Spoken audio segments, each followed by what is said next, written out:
Artinya negara-negara Muslim, negeri-negeri Muslim itu melakukan serangan militer. Di situ ada Mesir berbatasan, Arab Saudi juga berbatasan, ada Lebanon, ada Jordan. Itu kan berbatasan di situ semua. Ada Suriah. Mestinya mereka itu membantu secara militer serang itu. Karena kalau nggak begitu sampai kapan ini? Ya, sampai dunia ini kiamat.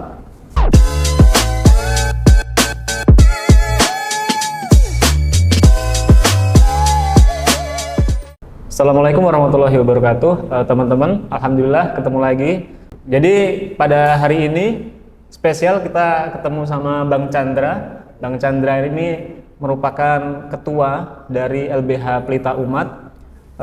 LBH yang secara khusus itu memberikan advokasi kepada Islam dan kepada keumatan tentunya. Dan cocok sekali hari ini kita membahas tentang keumatan, tapi bukan di sini, Bang, tapi di Palestina gitu ya. Jadi langsung saja nih, Bang, saya mau nanya sama Abang. Kita lihat kondisi di Palestina kayak sekarang ini kan semakin hari semakin lama, yang bahkan hari ini udah 100 hari, Bang. Nah, kalau Abang lihat bagaimana tuh perkembangan di sana setelah 100 hari agresi dari Israel ini? Ya, yang perlu kita ketahui, Palestina itu bukan hanya Gaza. Palestina itu bukan hanya Gaza, tetapi yang sekarang tanah yang menjadi Israel, negara Israel itu adalah tanah Palestina. Nah, itu harus dipahami. Jadi yang disebut Palestina itu bukan hanya Gaza, bukan hanya tepi barat. Tapi Palestina itu adalah yang saat ini tanah berdiri di atasnya negara Israel. Nah, negara Israel itu berdiri di atas tanah Palestina. Nah, itu perlu dipahami para milenial ya, generasi baru. Jadi Palestina itu bukan hanya Gaza, bukan hanya tepi barat, tapi tanah yang berdiri di atas negara Israel itu adalah tanah milik Palestina. Kenapa bisa begitu? Karena orang Yahudi ya itu mencaplok tanah Palestina. Tanah Palestina itu dicaplok oleh orang Yahudi, dibantu oleh Inggris dan Prancis. Inggris dan Prancis itu membantu. Waktu itu kita kenal dengan perjanjian dengan Sykes-Picot. Sykes-Picot itu membagi wilayah Timur Tengah. Salah satunya wilayah Palestina itu diserahkan kepada Yahudi. Nah, dari Sykes-Picot itu ada lagi yang disebut Balfour Declaration, deklarasi Balfour. Deklarasi Balfour itu adalah deklarasi yang menyerahkan tanah Palestina kepada Yahudi, entitas Yahudi yang waktu itu diwakili oleh Lord Rothschild. Ini salah satu pemilik bank, Bankir ya? Bankir ya. Nah, itu pemilik bank. Jadi kekayaannya luar biasa. Waktu itu Inggris setelah Perang Dunia Kedua itu membutuhkan modal untuk membangun negara Inggris. Oleh karena itu Inggris tahu betul siapa pemilik modal, pemilik uang. Itu salah satunya adalah Rothschild. Rothschild ini pemilik bankir uang yang menyimpan uang-uang milik orang-orang Yahudi. Jadi harapannya Inggris dibantu oleh bankir Rothschild ini, tapi kemudian Inggris akan membantu memfasilitasi orang Yahudi memiliki negara, yaitu di Palestina. Makanya pada tahun 1945, 46, 47, 48 itu terjadi migran besar-besaran ke Palestina yang dibantu oleh Inggris dan Prancis. Ya, dan kelahirannya dibidani oleh PBB dan Amerika. Nah, itulah awal mulanya. Jadi Palestina itu adalah tanah yang saat ini berdiri di atasnya adalah Israel. Nah, itu. Jadi kalau kita bicara Gaza bagaimana kondisinya ya, saya kira kita tidak bicara Gaza, tapi Palestina itu secara keseluruhan, Bang, itu dijajah sejak 1945. Nah, begitu. Oke. Baik, Bang. Kalau gitu sudah jelas ya teman-teman ya. Kalau Palestina itu lingkupnya luas. Jadi bukan sekedar Gaza, tepi barat, atau Masjidil Aqsa, tapi lingkup yang peta itu yang sekarang ada tulisan Israel itu sebenarnya milik Palestina gitu Bang ya. Betul. Oh iya. Nah, saya mau nanya lagi nih Bang, kan kalau kita lihat nih Bang di sosmed itu yang nggak ada di media mainstream karena karena media mainstreamnya nggak bahas tuh, yang terbaru ini di ICJ itu Afrika Selatan. Nah, dan ada sih upaya-upaya internasional lain gitu ya, termasuk dukungan dari Yaman dan sebagainya. Kalau Abang itu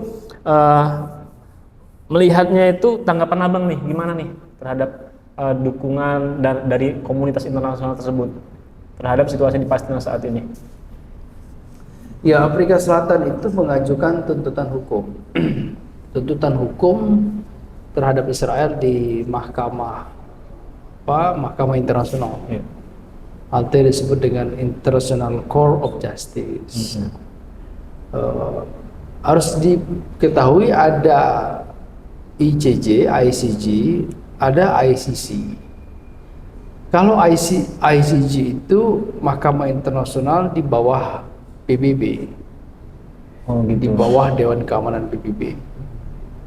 Kalau International Criminal Court itu lahir di bawah Undang-Undang Statuta Roma.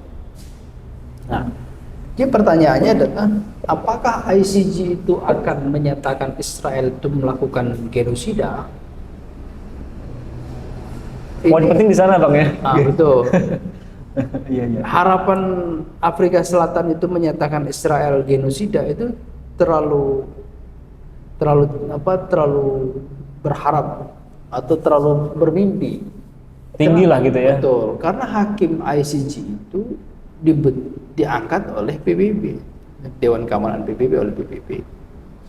Jadi diangkat oleh mereka, gitu ya, hakim itu. Sementara PBB sendiri itu di situ ada pemilik hak veto yang namanya Amerika, Inggris, Prancis. Nah, itu kan negara-negara penyokong Inggris, Israel. Yeah.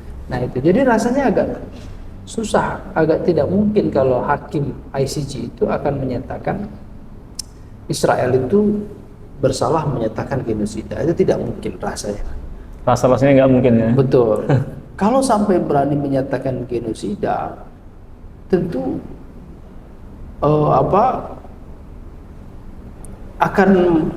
justru akan malah istilahnya, hakim itu akan ada arus politik baru nantinya. Yeah. Arus politik baru itu apa? Yaitu akan memunculkan negara-negara itu memutuskan hubungan diplomatik dengan Israel. Bahkan bukan hanya diplomatik dan dagang, bisa jadi melakukan serangan terhadap Israel dengan tuduhan melanggar hukum yang berupa genosida. Nah itu rasanya tidak mungkin. Untuk menghukum Israel itu melakukan genosida, itu rasanya tidak mungkin. Itu tidak mungkin. Kemudian yang kedua, pertanyaannya, apakah akan memenangkan Israel kasus ini? Misalnya Israel dinyatakan tidak bersalah. Kalau Mahkamah Internasional itu berani menyatakan Israel tidak bersalah, maka itu akan menjadi legitimasi bagi Israel untuk memperluas wilayahnya. Pembenaran gitu ya? Pembenaran, bahwa tindakan saya ini benar. Bahwa yang saya lakukan selama ini adalah benar. Nah gitu. Akan menjadi legitimasi bagi Israel. Termasuk membersihkan nama Israel yang jelek saat ini, dituduh melakukan genosida. Akan bersih namanya kalau Israel menang. Iya, betul.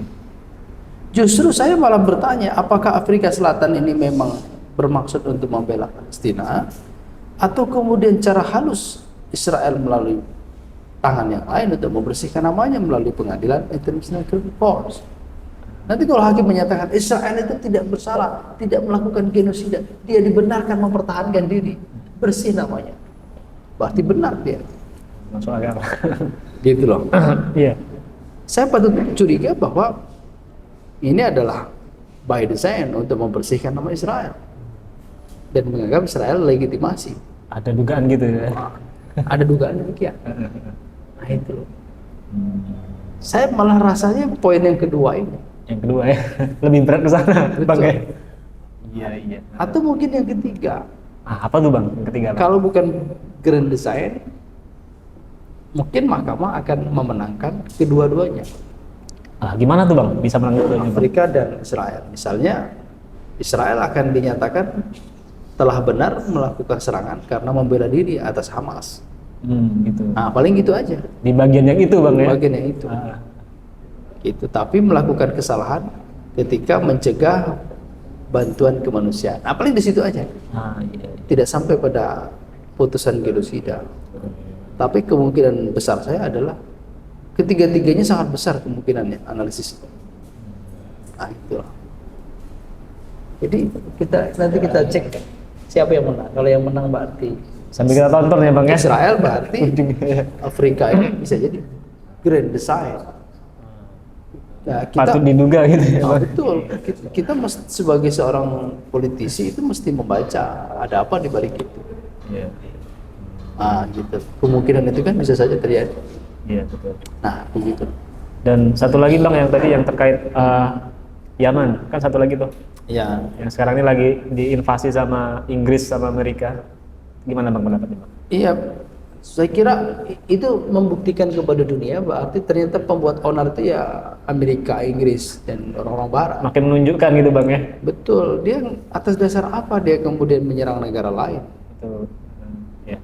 Dia seolah-olah seperti preman itu, tidak menghormati hak kedaulatan negara lain. Gitu loh. Kalau dia memang betul menurut kedaulatan negara lain, kan itu apa istilahnya perlakuannya kan di lautan itu. Ya. Kenapa dia harus membombardir kota yang di situ ada sipil yang tidak ada? Kalau mau bertempur di lautan situ, begitu. Oke. Atau dibawalah ke kenapa kemudian dia menyerang? Nah ini kan jadi saya lihatnya Barat itu tidak konsisten atas apa kemudian ide gagasan demokrasi, kebebasan dan segala macam. Jadi saya lihat begitu. Cuman yang menjadi persoalan adalah kenapa negara-negara Timur Tengah ikut campur, ikut membantu orang-orang itu. Itu jadi persoalan. Kenapa dia membantu menyerang Yaman? Nah ini jadi saya kira begitu. Tapi terlepas dari itu semua, mestinya Mahkamah Internasional itu kalau dia memang betul-betul ingin menegakkan hukum, Mahkamah harus berani menyatakan Israel tidak sah sebagai sebuah negara. Batal sebagai negara gitu ya? Batal sebagai negara. Kalau Mahkamah itu berani menyatakan itu, luar biasa, dia bagus. Oh, Israel. Menurut Abang ada kemungkinan berani nggak mereka? Tidak mungkin. Tidak mungkin dia berani melakukan itu. Mestinya begitu. Gitu ya. Karena syarat terbentuknya sebagai sebuah negara oleh Israel itu cacat. Nggak memenuhi syarat Bang ya? Kalau dari sisi syarat sudah terpenuhi. Terpenuhi ya. Ada daratan, ada lautan, ada pengakuan dari negara lain. Itu kan itu syarat negara, ada kedaulatan. Tapi untuk memperoleh itu semua, dia melalui pelanggaran. Cara pembentukan sebuah negara itu ya? Betul. Untuk mencapai syarat-syarat tadi kan dia melakukan pelanggaran, mengambil tanah orang, diakui sebagai negara oleh pihak yang memberikan. Nah, itu kan. Mestinya Mahkamah Internasional itu menyatakan bahwa Israel sebagai sebuah negara dinyatakan tidak sah, karena dia berdiri di atas tanah orang lain melalui imperialisme. Imperialisme itu bertentangan dengan deklarasi hak asasi manusia. Nah, mestinya begitu. Mahkamah Internasional itu berani memutuskan hal demikian. Kalau memang mereka fair ya. Ya, tapi saya rasa kayaknya nggak mungkin deh kayaknya Bang. Oke Bang, berarti kalau dari pandangan Abang tadi jelas ya, yang jelas ICJ itu memang ternyata by product dari UN kan. Sementara kita lihat di yang awal mula kita ngobrol tadi, UN itu yang membidani Israel. Betul. Jadi relatif impossible gitu kan. Betul. Jadi kayak paradoks aja gitu Bang ya. Betul sekali itu. Iya. Nah, jadi oke Bang, ini masih berkaitan dengan pertanyaan yang selanjutnya nih yang mau saya tanyakan. Jadi itu kan memang kemudian dari sisi ekonomi akhirnya kan Abang tadi bilang sempat mention bahwa mungkin Israel itu bisa nanti dipandang bersalah di bagian yang itu, tidak sampai genosida tapi bagian blokade. Nah, kita lihat sekarang ini kan sedang ada blokade ekonomi nih Bang di sana. Jadi bantuan makanan itu nggak bisa masuk. Saya baca data terakhir itu Bang, 90% dari rakyat Gaza 2 jutaan itu 90%-nya krisis makan gitu ya. Makannya itu cuma sekali sehari atau nggak makan sama sekali. Nah, dari situ menurut Abang nih, apa nih Bang dari sisi hukum yang bisa diambil, tindakan apa yang bisa diambil dari ini agar kemudian blokade itu bisa terbuka? Satu-satunya yang bisa dilakukan adalah militer. Nah, secara militer Bang berarti Bang ya? Mestinya negara-negara muslim, negeri-negeri muslim itu melakukan serangan militer. Di situ ada Mesir berbatasan, Arab Saudi juga berbatasan, ada Lebanon, ada Jordan, itu kan berbatasan di situ semua. Ada Suriah. Mestinya mereka itu membantu secara militer serang itu. Karena kalau nggak begitu sampai kapan ini? Ya, sampai dunia ini kiamat. Itulah makanya saya bilang untuk membebaskan kan mesti militer, tidak bisa tidak tanpa militer. Kalau nggak ya begitu terus-terusan. Meskipun dibawa ke mahkamah internasional, meskipun di sidang PBB, resolusi dan segala macamnya, tapi kalau tidak ada keberanian militer dilakukan oleh negeri-negeri muslim, maka sampai kapanpun akan begitu. Kalau ada resolusi yang menguntungkan Palestina, pasti dipeto sama Amerika, dipeto sama Inggris, dipeto sama Prancis. Gitu. Pasti mereka potong itu Bang ya? Betul. Jadi rasanya tidak mungkin itu kemudian akan selesai. Oleh karena itu sampai kapanpun Palestina akan begitu. Palestina itu dalam sejarahnya dari sejak zaman dahulu, Palestina itu sering jadi rebutan. Satu waktu itu rebutan orang-orang Romawi. Romawi itu kan pernah datang dan menguasai itu Palestina. Dari Romawi kemudian dibebaskan oleh Umar ibn Khattab. Ya, tanpa peperangan itu masuk ke Baitul Maqdis. Setelah itu kemudian dikuasai lagi oleh Romawi. Perang salib ya? Iya, di mana Romawi, Inggris, Prancis itu masuk ke situ berlomba-lomba. Kalah lagi tempat Islam. Berapa lama itu? 100 tahun itu juga sama itu. Datanglah generasi Salahuddin. Saat itulah saya kenapa ya? Kenapa tuh Bang? Sampai harus 100 tahun itu ya. Ini hampir 100 tahun juga Bang ini Bang. Baru generasi Salahuddin itu datang. Negeri-negeri Timur Tengah dulu tidak membebaskan. Berupaya membebaskan tapi tidak pernah berhasil. Datanglah generasi Salahuddin, baru itu terbebaskan. Setelah Salahuddin bebas, ya dibebaskan oleh Salahuddin. Barulah tahun 45 jatuh lagi ya. Jadi memang Palestina itu memang begitu dia. Palestina itu kan tempat lahirnya tiga agama. Iya betul. Agama Kristen, Nasrani, agama Yahudi dan agama Islam. Dan 3 tempat ibadah itu ada di situ. Ngumpul di situ semua Bang ya. Makanya akhirnya silih berganti untuk melakukan ini. Kalau Yahudi ini baru kali ini dia pegang. Sebelumnya kan dipegang oleh ya memang betul Yahudi pernah pegang dulu. Diusir sama Romawi. Romawi terusir sama Muslim. Muslim masuk terusir lagi sama, bukan hanya Romawi, kalau yang terbaru itu Eropa Raya ya, ada Inggris, Prancis dan Romawi. Setelah itu pegang lagi oleh Muslim. 45 lepas lagi. Dan segitu sekarang. Jadi memang begitulah. Daerah timur Jadi, Palestina. Menurut Abang memang satu-satunya jalan untuk mengakhirinya adalah intervensi militer. Betul. Diplomasi segala bentuk. Enggak guna Bang ya? Ada sih gunanya, tapi saya rasanya enggak efektif gitu Bang ya? Bukan nggak efektif sih ada. Cuman tidak tuntas. Iya, itu yang poinnya Bang. Tuntas sama enggak gitu Bang. Betul. Oke. Saya lanjut lagi nih Bang, nanya lagi.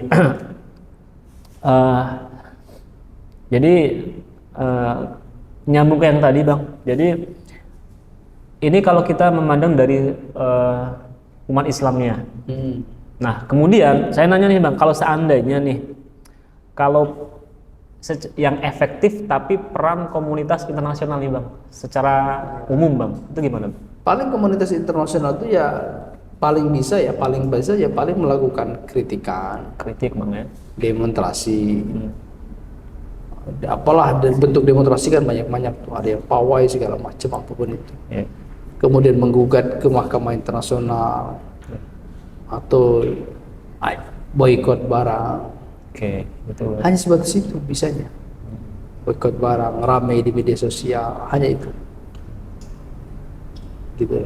Karena memang yang titik berat tanggung jawab itu lebih ke umat muslimnya Bang ya. Betul. Dan pemimpin muslim itu Bang. Betul. Itulah yang kemudian saya kira kalau misalnya tidak dijaga oleh para penguasa, saya yakin umat Islam di berbagai negara kalau diberikan diizinkan itu saya yakin banyak yang datang ke Palestina itu untuk datang membantu berperang begitu. Semangat udah menggebu-gebu Bang ya. Kalau diizinkan ya. Kan masalahnya tidak mungkin diizinkan. Siapa saja yang berani keluar membantu ke sana kan stempel teroris nantinya. Nah, label itu Bang ya yang dihindari. Nah, stempel teroris itu. Pulang dia tangkap. Hanya itu yang kemudian yang terjadi akhirnya. Iya. Nah, itulah. Jadi Israel itu masih kuat itu karena para penguasa muslim itu masih bisa menahan umat Islam. Gitu loh. Coba kalau sudah tidak bisa menahan lagi. Saya kira selesailah itu Israel. Gitu loh. Sama seperti Yaman. Yaman juga baru bisa mencegah dalam konteks militer tidak ada perdagangan masuk ke Israel. Tapi dalam konteks real dia membawa militer langsung ke sana itu juga belum. Paling hanya membantu dari jarak jauh kan begitu. Yang belum langsung datang perang head to head itu. Nah, baik Bang, ini Bang ada salah satu spot pertanyaan yang juga menarik Bang. Kita lihat Bang ya, jadi kalau akhir-akhir ini, apalagi sejak 7 Oktober kemarin tuh, itu akun-akun yang kemudian mencoba berbicara soal itu kan banyak ditumbangkan Bang. Betul. Ustadz-ustadz, ulama-ulama, kemudian influencer yang kemudian menyuarakan itu dibungkam Bang. Nah, menurut Abang gimana tuh Bang? Komennya Bang? Ya itulah disebut dengan paradoks demokrasi. Paradoks demokrasi Bang ya. Demokrasi itu katanya mengagungkan kebebasan. Iya. Tapi orang Baratnya sendiri itu kemudian tidak konsisten dengan gagasannya. Bahkan yang mengkritik Israel itu dituduh antisemit. Antisemit itu label itu kayak kuat banget itu Bang. Senjata itu. Antisemit. Kalau di Indonesia mungkin radikal. Antisemit. Nah itulah yang saya lihat ini begitu. Di Barat itu begitu, dia paradoks ya. Katanya demokrasi. Mereka bilang kebebasan berekspresi. Iya, tapi dia sendiri yang melanggar. Ternyata kebebasan propaganda Bang. Betul. Dan dibatasi. Nah itulah yang terjadi. Memang memalukan Barat itu. Tuh, memalukan Barat. Oke nih Bang, ini untuk menutup podcast kita. Pertanyaan terakhir ini Bang. Jadi apa Bang pesan atau langkah konkret nih yang bisa kita ambil untuk sekarang ini menyikapi kondisi di Palestina? Yang bisa kita ambil saat ini ya jangan pernah berhenti untuk menjelaskan, mendakwahkan berkaitan dengan Palestina, kondisi Palestina. Hanya itu yang bisa kita ambil. Kita lakukan. Terus bersuara baik secara lisan, tulisan, action. Pokoknya apapun itu bisa, hanya itu bisa kita lakukan. Kalau secara militer tentu pemerintah yang bisa melakukan. Yang punya kapabilitas tersebut ya, Bang ya. Diplomasi ya pemerintah yang pemerintah. Tapi yang kita bisa lakukan itu Bang ya. Ya, kita hanya bisa itu loh. Yang penting maksimalin Bang ya. Betul, yang penting kita maksimalkan upaya itu. Hanya itu aja yang bisa kita lakukan. Tapi tentu nanti setelah isu Palestina ini mulai redup nanti lupa lagi itu. Akhirnya supaya mengingatkan lagi Hamas bikin lagi gerakan. Gitu Bang ya. Supaya ingat. Begitu aja terus-terusan. Sampai seperti Abang bilang tadi intervensi militer ke sana tuntas Bang ya. Iya, sampai. Nah sekarang tidak mungkin penguasa muslim sekarang tidak mungkin berpikir ke situ. Penguasa muslim itu lebih berpikir sekarang bagaimana caranya membangun negaranya, membuat sebuah kota baru, atau meneruskan rezim gitu Bang ya. seperti misalnya kayak di Dubai, itu orang berlomba-lomba sekarang itu pada membangun gedung-gedung yang mewah, megah.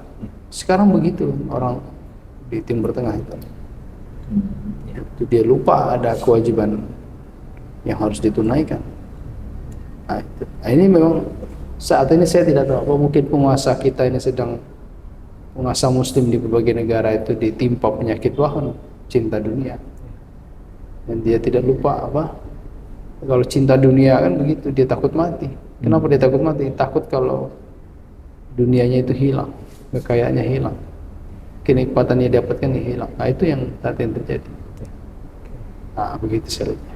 Jadi mengedukasi gitu Bang ya, Betul, memahamkan, kasih paham gitu Bang ya. Betul, Bang. Kasih paham ke yang belum paham soal isu Palestina ini sebenarnya akarnya dari mana gitu Betul, Bang. Oke, kalau gitu Bang, makasih atas waktunya di podcast ini. Semoga kedepannya kita bisa ketemu lagi. Amin, di topik yang berbeda, di waktu yang berbeda. Sehat-sehat selalu Bang. Siap, terima kasih. Dan teman-teman, itu tadi obrolan saya bersama dengan Bang Chandra. Terima kasih sudah nonton dan sampai jumpa di video berikutnya. Assalamualaikum warahmatullahi wabarakatuh. Waalaikumsalam.